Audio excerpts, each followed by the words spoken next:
ਉਹ ਵਾਕਈ ਫੌਜੀ ਹੈ।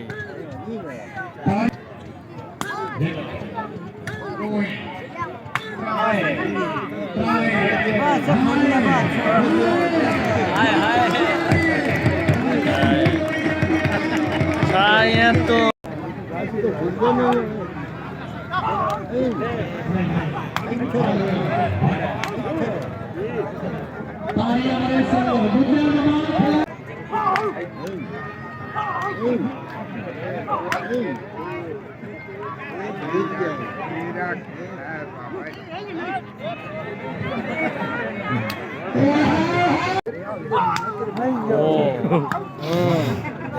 ਇਹ ਅੱਗੋਂ ਪਤਾ ਨਹੀਂ ਕੀ ਕਰਦਾ।